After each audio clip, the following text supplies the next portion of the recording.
Hey guys, उम्मीद करते हैं आप सब अच्छे होंगे और साथ ही साथ आपकी स्टडी भी काफ़ी अच्छी चल रही होगी। मैं हूं इंजीनियर गणेश पटेल। आप देख रहे हैं माइंड मेकर गुरुजी। वीडियो में हम बात करेंगे सिंथेटिक फाइबर के बारे में। जी हाँ, कह सकते हैं कि कितने टाइप के फाइबर्स होते हैं और साथ ही साथ इनका क्या क्या यूजेज है। इस तरीके की कह सकते हैं कि जो भी आपकी फाइबर से रिलेटेड आपकी कॉन्सेप्ट है इस वीडियो में आपके क्लियर हो जाएंगे। और साथ ही साथ अगर आपने इससे पहले वाले वीडियो को चेकआउट नहीं किया है तो उसको आप प्लेलिस्ट में चेकआउट कर सकते हैं।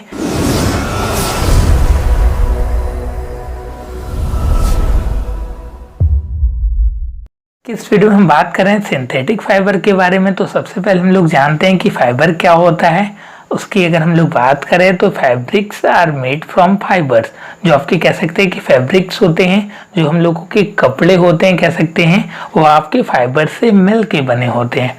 ऑब्टेन फ्रॉम नेचुरल और आर्टिफिशियल सोर्स, जो ऑब्टेन किए जाते हैं, प्राप्त किए जाते हैं। कुछ आपके नेचुरल सोर्स भी होते हैं और कुछ आर्टिफिशियल सोर्स होते हैं। कह सकते हैं कि मेन मेड, जो आपके ह्यूमन बीइंग के द्वारा बनाए गए हैं सोर्सेस, उससे ऑब्टेन किए जाते हैं। तो हम लोग जानते हैं कि आपका नेचुरल फाइबर क्या होता है। तो if a fibre is obtained from a natural sources then it is known as natural fibre. जो कह सकते हैं कि प्राकृतिक से आपके प्राप्त हो, जिसका आपका स्रोत कह सकते हैं कि प्राकृतिक हो, उस तरीके के फाइबर्स को हम लोग नेचुरल फाइबर बोलते हैं। अगर हम एग्जांपल की बात करें तो कॉटन, जूट, वूल, सिल्क, इस तरीके की कह सकते हैं कि जो आपके फाइबर हैं वो आपके प्राकृतिक फाइबर है या कह सकते हैं कि नेचुरल फाइबर हैं। नेक्स्ट वन इसमें आपका सिंथेटिक फाइबर या कह सकते हैं कि main made fibre. Some fibers are called as synthetic fibers because they are man-made prepared by using chemical। कह सकते हैं कि कुछ तरीके के फाइबर को हम लोग सिंथेटिक फाइबर बोलते हैं क्योंकि ये आपके मेन मेड होते हैं, जो आपके ह्यूमन बीइंग के द्वारा बनाए होते हैं। और किस तरीके से बनाए होते हैं, कुछ केमिकल्स के यूज करके, जो आपके आर्टिफिशियल सोर्सेस होते हैं उसका हम लोग यूज करके सिंथेटिक फाइबर हम लोग बनाते हैं। अगर हम इसके कैरेक्टरिस्टिक्स की बात करें, कह सकते हैं कि जो आपके सिंथेटिक फाइबर होते हैं उसके प्रॉपर्टी की बात करें तो पहले नंबर पे आता है ड्यूरेबल। ड्यूरेबल का मतलब होता है कि आपका टिकाऊ होता है, कह सकते हैं। नेक्स्ट वन है लेस एक्सपेंसिव, ये आपका कम खर्चीला होता है। नेक्स्ट वन है ड्राई अप क्विकली, ये आपका कह सकते हैं कि जल्दी सूख जाता है। और लास्ट है इजी टू मेंटेन, कह सकते हैं कि इसको कहीं पे भी कह सकते हैं कि ले जाना और कैरी करना आसान रहता है। और साथ ही साथ अलग तरीके की जो भी आपके मेंटेनेंस होते हैं वो आपको कह सकते हैं कि ईजिली हो जाता है। इसीलिए कह सकते हैं कि हम लोग सिंथेटिक फाइबर का यूज करते हैं कंपेयर टू नेचुरल फाइबर। जो आपके मैन मेड फाइबर होते हैं उनका हम लोग ज़्यादा यूज करते हैं क्योंकि उसमें आपकी कैरेक्टरिस्टिक्स पाई जाती है। नेक्स्ट है इसमें आपका टाइप्स ऑफ सिंथेटिक फाइबर। ये आपके सिंथेटिक फाइबर के टाइप्स के बारे में हम लोग डिस्कस करेंगे। तो पहले नंबर पे आता है आपका नायलॉन। जी हाँ, आपके सिंथेटिक फाइबर में ही नायलॉन आता है। इसमें भी आपके कह सकते हैं कि नायलॉन की अलग अलग कैटेगरी होती हैं। तो हम लोग इसकी प्रॉपर्टी की बात कर लेते हैं। It is made from coal, water and air. यह जो होता है आपका कोल, वाटर और वायु के द्वारा कह सकते हैं कि बनाया जाता है। Next one, it is the first fully synthetic fibre.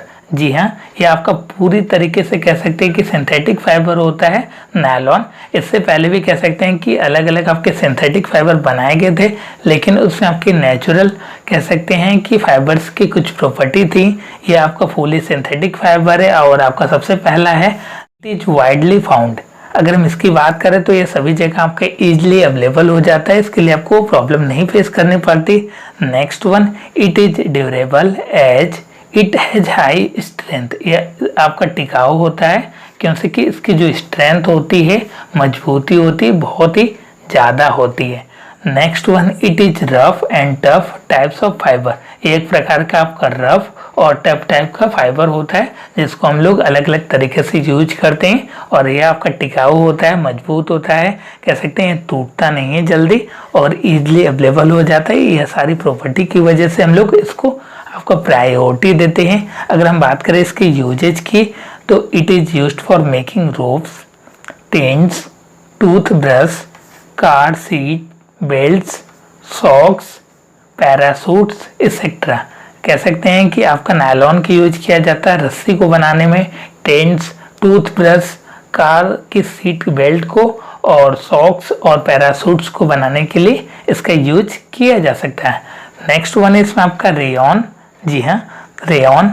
Rayon is also called artificial silk, it is cheaper than silk. ये आपका आर्टिफिशियल सिल्क होता है लेकिन ये आपका चीपर होता है, कह सकते हैं कि कम खर्चीला होता है कंपेयर टू जो आपके नेचुरल सिल्क होते हैं। It is obtained from wood pulp and this pulp is further proceed to form rayon. कह सकते हैं कि ये आपको जो होता है वुड पल्प से पाया जाता है और उसका हम लोग अगर फर्दर प्रोसेस करते हैं तो उसको हम लोग रेयॉन कह सकते हैं कि पा जाते हैं। नेक्स्ट वन है इसमें आपका rayon mixed with cotton is use to make bedsheet and mixed with wool is use to make carpet. अगर हम लोग कह सकते हैं कि रेयॉन को कॉटन के साथ मिक्स करते हैं तो वो आपका बेडशीट बनाने के लिए काम आता है। अगर हम लोग वूल के साथ मिक्स करते हैं तो आपका कारपेट्स बनाने के लिए रेयॉन का यूज किया जाता है। वन है इसमें आपका पॉलीएस्टर। जैसा कि आपको नाम से पता चल रहा है कि दो शब्दों से मिलकर बना है। Poly plus ester is actually made up of repeating unit of a chemical called ester. कह सकते हैं कि एस्टर का आपका रिपीटिंग यूनिट, जी हाँ, एस्टर को बार बार कह सकते हैं कि उसको रिपीट किया जाता है तो वो आपका पॉलीएस्टर बनता है। पॉली का मतलब होता है दो या दो से अधिक, तो पॉलीएस्टर मतलब जहाँ पे आपका एस्टर की जो आपकी मात्रा हो दो या दो से अधिक बार उसको रिपीट करके बनाया जाता है, उसको आपका पॉलीएस्टर बोलते हैं। They do not gate wrinkled easily. कह सकते हैं कि ये आपके सिकुड़ते नहीं है जल्दी, बट रिमेन क्रिप्सी, मतलब क्रीप होते हैं, इनको हम लोग आसानी से कह सकते हैं कि आपका मोड़ सकते हैं। सो आर इजली टू वॉश, इसीलिए ये आपके इजी टू वॉश हो जाते हैं। नेक्स्ट वन है इसमें आपका terylene. Terylene also called dacron is made from petroleum product. Terylene जो होता है उसको हम लोग डेक्रॉन भी बोलते हैं, जो आपका पेट्रोलियम प्रोडक्ट के द्वारा बनाया जाता है। यह भी एक प्रकार का कह सकते हैं कि आपका फाइबर्स में आता है। इसमें आपका पीईटी, अगर हम इसके फुल फॉर्म की बात करें तो पॉली एथिलीन टेराफिनाप्थेलेट इसका आपका पूरा नाम होता है। And another polyester is used for making bottles, utensils, films, wire. कह सकते हैं कि इसका मैक्सिमम यूज कह सकते हैं बॉटल्स को बनाने में यूज होता है, और आपके किचन में जो आपके यूटेंसिल हम लोग यूज करते हैं बर्तन, उसको बनाने में यूज किया जाता है। फिल्म्स और वायर्स को बनाने में हम लोग कह सकते हैं कि पीईटी का यूज करते हैं। नेक्स्ट वन है इसमें आपका acrylic. Acrylic is an artificial wool. यह आपका आर्टिफिशियल वूल होता है। These are synthetic fibres made from a polymer called पॉलीएक्रोनाइट्राइल।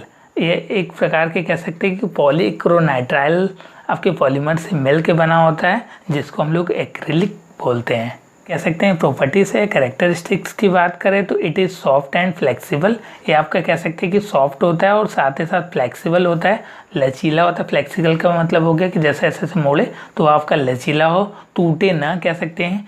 It is cheaper than wool. ये आपका चीपर होता है, कम खर्चीला होता है compare to wool. It gives wool like feel, और ये आपका वूल के जैसा कह सकते हैं कि फील भी देता है। और साथ ही साथ last one, it does not shrink and wrinkled. या आपका श्रिंक कह सकते हैं कि सिकुड़ता नहीं है, या कह सकते हैं कि धुलने पे इसमें आपकी सिकुड़नपन नहीं आती, तो ये इसकी प्रॉपर्टी होती है। इसलिए कह सकते हैं कि जो आर्टिफिशियल आपके फाइबर्स होते हैं उनका हम लोग ज़्यादा यूज करते हैं कंपेयर टू नेचुरल फाइबर्स।